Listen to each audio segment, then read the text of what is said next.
Right, for this question, there was some water in a container. Now, Felicia poured out half of the water, and she poured out 1/3 of the remaining water, and then she poured out 1/4 of the remaining water, and this process will continue on and on. So to do this, I'll do a simple listing, starting with by categorizing them to nth time, which is the number time, is the capacity at the beginning, how much is poured out, and finally the remaining water. So as you can see, I'll organize them nicely into a pattern. The first time, the beginning is one whole, half of it is poured out, and the remaining is actually half,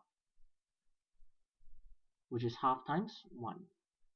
And the second time, we'll be taking the beginning of half, which is what we obtained from the remaining in the previous time.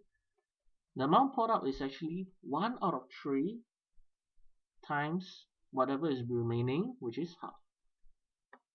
And the remaining water will be 2/3 times half, giving us 1/3. Now, we'll see the pattern as we do one more, alright? For the third time, the beginning will be 1/3 because that's what was left remaining previously.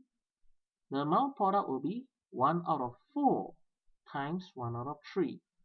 Notice that the denominator is actually 1 more than the number time, multiplied by 1/3, the 3 being the number time. And the remaining hence will be 3/4 times 1/3, which is 1/4. So by going in this pattern, we realize that the remaining water is actually, for the numerator, will be 1. As for the denominator, it will just be 1 more than the nth time. As you can see the pattern here. So with that, I can write out the general formula for the nth time. So at the very beginning, there will be 1/n.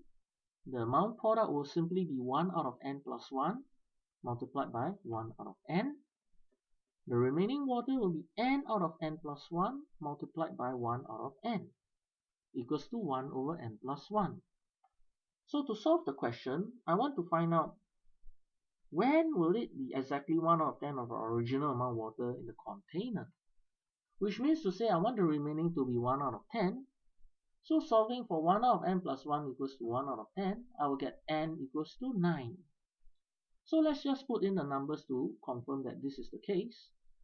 So at the beginning will be 1/9, amount poured out will be 1/10 times 1/9, and the remaining will be 9/10 times 1/9, giving us 1/10. Hence the answer is 9. Thank you.